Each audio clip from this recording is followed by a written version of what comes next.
I Googled my first love and found his obituary. I Googled my first love the other night. Not because I missed him. Not exactly. It was one of those quiet evenings when the house hums softly, the tea's gone cold, and you find yourself typing a name you haven't said out loud in decades. Just to see, just to remember, and instead of a profile, I found his obituary. That's how I found out he was gone. That's how I realized. He never knew he still mattered to me. It's strange, isn't it? The way some names stay folded inside you, pressed flat like letters you never sent. I hadn't thought of him in years. Not really, not fully. But sometimes a song comes on, and you remember the way they looked at you before life got complicated, before taxes and funerals and arthritis and mortgages, back when everything was big and blooming, and every goodbye felt like the end of the world. We weren't meant to last. We both knew that. But still, I remember the sound of his laugh when he tossed popcorn in the air and caught it in his mouth. I remember the jacket he always wore, even in spring. And now, I remember Googling his name and realizing that was the last time I'd ever look him up. The last time I saw him, it was in a grocery store parking lot. Of all places, he was getting into his car, silver, clean, practical. I was unloading bags into mine, half lost in a list of things I still needed. He waved, that familiar, crooked grin. "Hey, stranger," he said. We chatted, laughed awkwardly, promised coffee. Sometime, you know that promise.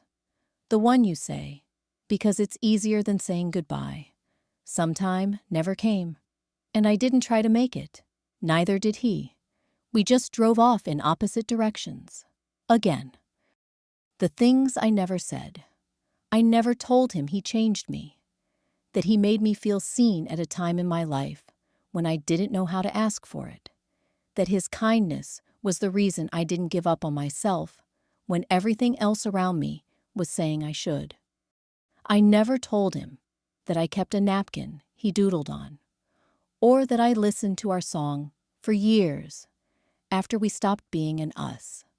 There are so many things we carry that no one else ever sees. Tiny memorials built out of glances and inside jokes and almosts. Googling his name. It happened on a whim. One quiet evening, one glass of wine, one stray memory I didn't expect to return. I wonder whatever happened to him. So I typed his name, first name, last name, middle initial, just to be sure. At first, there was nothing. A couple of LinkedIn profiles, an old forum post from 2008, and then a local obituary, his name, his face, a date, a silence. Reading the obituary. Survived by a wife, 3 children, 2 grandchildren, names I'll never meet, birthdays I never knew. A life that went on while I lived mine, just a few blocks, a few decades, a few choices away. They say time heals all wounds, but they never talk about the wounds you didn't know you had until it was too late to close them. I thought grief only came from people you loved recently, people you lost in the present tense, but I was wrong. Grief can sneak in through a search bar. It can live in the pause between one tab and the next. It can spill out from a picture you didn't expect to see. I didn't know I was still carrying him. Not really. Not until I realized he never knew I still remembered. That's what hit me the hardest. Not that he was gone, but that he left without ever knowing he still had a place in my story. And I never told him. Not once. We all have someone like that, don't we? Someone who walked with us for only a season, but left footprints deep enough to last a lifetime. I used to think closure meant saying everything that needed to be said, but maybe not. Maybe closure is quieter than that. Maybe it's sitting with the ache, holding it softly, and realizing it belongs. Maybe it's trusting that the love you gave, even if it went unspoken, was still real, still holy, still yours to keep. Maybe he didn't need to know. Maybe I didn't need to tell him. Maybe some goodbyes were always meant to be carried instead of spoken. I Googled my first love and found the end of his story. But I also found the part of mine I hadn't realized was still unfinished.